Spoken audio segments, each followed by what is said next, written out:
les déchets ne vont pas au même endroit, que ce soit les ordures ménagères qui vont sur un site d'enfouissement à Narbonne, le tri sélectif va sur un centre de tri à Carcassonne, les déchetteries, il y a plus d'une vingtaine de catégories de déchets qui sont triés et chaque benne et chaque déchet va dans une filière bien sûr correspondante.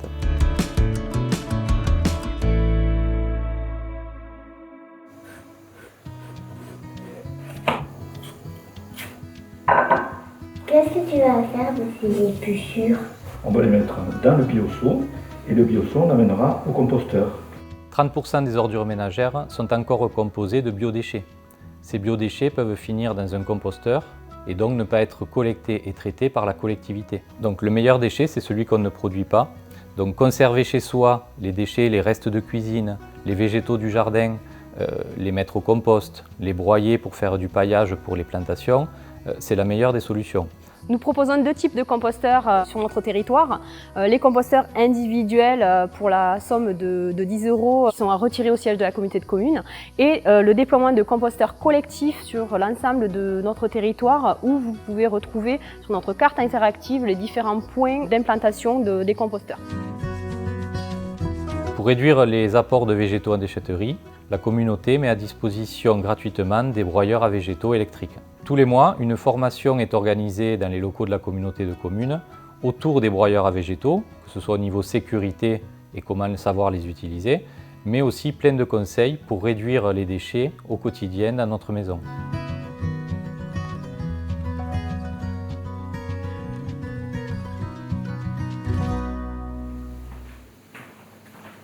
Alors vous avez soif les enfants? Quand la bouteille sera vide, on la mettra au composteur aussi? Non, on va la recycler. On va la ramener au sac de tri d'abord. Ensuite, on la portera à la colonne de tri.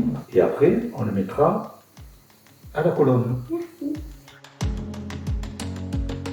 Les emballages que l'on trie chez soi sont déposés dans des colonnes de tri aériennes donc dans les communes.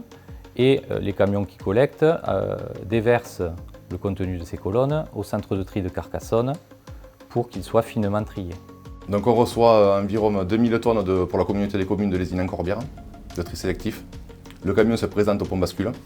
Ensuite il arrive au niveau du haut à l'apport. Une fois qu'il est dans le haut à l'apport, il va décharger sa marchandise et nous avons un opérateur qui va lui remonter le tas pour justement éviter qu'il y ait du produit partout qui se disperse et pouvoir réceptionner notre camion derrière. Donc, sur le site, nous sommes capables de trier des corps plats et des corps creux, des aciers, des aluminiums, récupération des films aussi, en PEPP. Pour la séparation des plats et des creux, nous commençons par des cribles balistiques. Ensuite, ça passe par des convoyeurs. Nous avons 9 opérateurs dans la cabine de tri qui, eux, sont là en bout de chaîne pour justement affiner le tri des machines. Si jamais au niveau des particuliers, ils ne mettent pas la marchandise dans le bon bac, on se retrouve avec des refus, comme on appelle dans le tri sélectif. Un refus, c'est un produit non conforme avec les consignes de tri sélectif. Et ils ont beaucoup plus de manipulations à faire, donc du coup, c'est très compliqué pour arriver à faire la séparation des produits. Donc après les 9 opérateurs en cabine de tri, la marchandise tombe dans des box. L'opérateur, le conducteur presse, qui s'occupe de la compaction des balles, pousse le box. Ça fait des ballots de 1,10 m par environ 1,40 m, 1,50 m, qui sont équivalents avec une tonne de marchandises dans le ballot. Et on va y retrouver tous les produits entrants que l'on a séparés. Nous, en sortie, du coup, nous allons retrouver des ballots de papier, de carton, de plastique. Donc une fois que les balles sont produites, ça repart vers des filières de recyclage.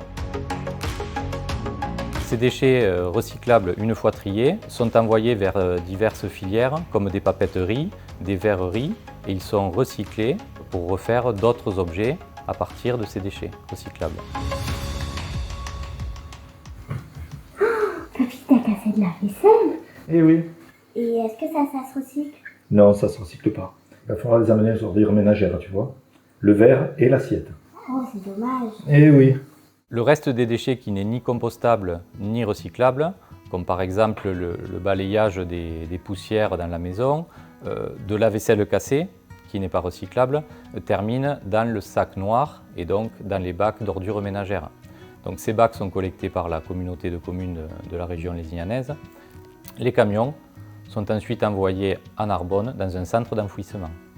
Le service en régie de collecte des ordures ménagères, c'est une quinzaine d'agents, 8 camions pour 5 tournées quotidiennes.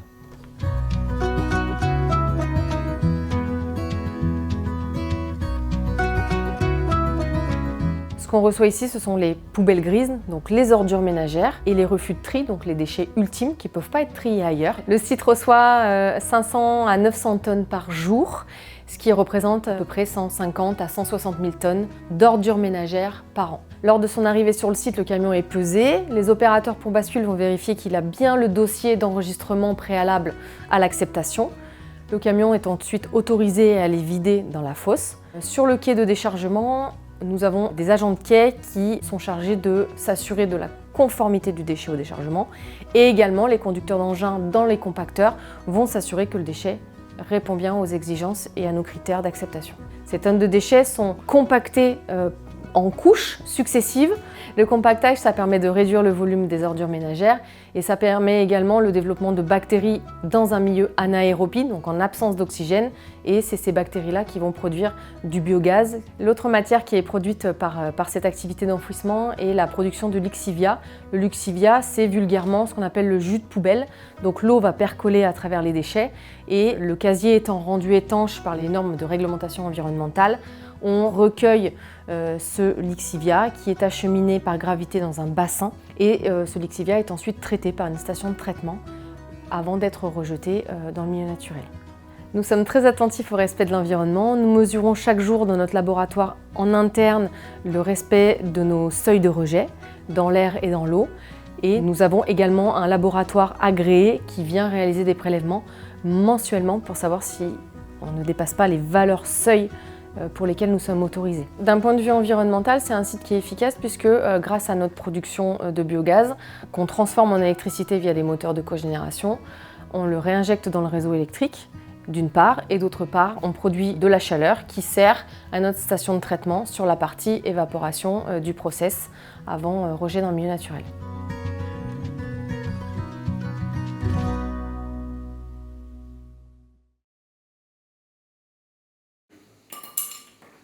Ouh là là, c'est un petit peu le bazar ici. Il faudrait peut-être ranger les enfants, qu'est-ce que vous en pensez? Vous n'utilisez pas tous ces jouets quand même. Bah non, il y en a qu'on est un peu trop grand pour ces jouets. Eh bien écoute, on va les mettre dans la bassine, puis on va les amener à la déchetterie. Regardez, vous allez les mettre là-dedans. Les déchets encombrants, volumineux ou bien dangereux, comme de la peinture ou des produits chimiques, ne peuvent pas être collectés avec les ordures ménagères. Donc, les déchetteries existent pour ce genre de déchets. Sur une déchetterie, plus d'une vingtaine de déchets sont triés et donc sont envoyés vers des filières spécialisées. Ma mission, c'est de compacter les bennes pour récupérer du volume afin de faire des économies. Ça évite de très grands nombres d'enlèvements et qui permet à la collectivité, aux contribuables de faire des économies assez conséquentes. Ce que je pourrais recommander aux gens qui viennent ici, c'est de faire un tri en amont chez eux. C'est-à-dire de ne pas tout jeter en vrac dans leur remorque ou dans leur coffre, mais bien séparer leurs déchets directement dans la remorque afin de leur faciliter un gain de temps aussi au niveau de la déchetterie. Compte tenu du coût, c'est quand même 6,5 millions d'euros pour notre territoire. Il fallait faire des efforts. Les premiers efforts, c'était véritablement de mettre des déchetteries aux normes, parce qu'elles ne l'étaient pas. Ça, aujourd'hui, d'avoir de belles déchetteries dans lesquelles les gens peuvent vraiment bien trier.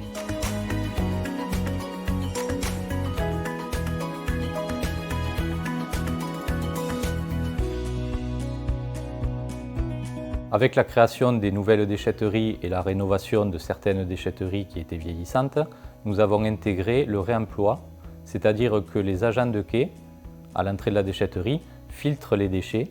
Et donc si un déchet peut être réutilisé ou réparé, il va être dirigé dans un caisson de réemploi. Là, une entreprise d'insertion vient les collecter mensuellement et ces objets se retrouvent dans une ressourcerie. Au départ, on fait un premier tri. Ce tri, soit on recycle parce que l'objet n'est plus utilisable, soit on le transforme, on le modifie, on peut le peindre, on peut le réparer et ça repart en vente dans notre magasin. Et ça permet de redonner une deuxième vie à des objets qui sont parfois mis dans un grenier ou autre. J'aime bien venir ici parce que je retrouve des bibelots, des choses anciennes, des matières nobles que l'on ne retrouve pas forcément maintenant. Chaque fois que j'ai besoin de quelque chose, j'essaye toujours de passer ici avant d'acheter du neuf parce que je trouve qu'il y a pas mal de choses qu'on peut recycler. C'est bon pour la planète. Ici, en fait, c'est vraiment, j'appelle tout le temps, c'est une mosaïque humaine, avec des multi-compétences, avec des personnes qui sans doute se seraient jamais rencontrées. Et par cette activité, on crée du lien. Et c'est vraiment ce lien social qui unit à la fois ces salariés et peut-être aussi ce public engagé qui vient acheter chez nous. Les salariés en transition professionnelle sont aussi les ambassadeurs du nouveau monde écologique que l'on souhaiterait pour nos enfants.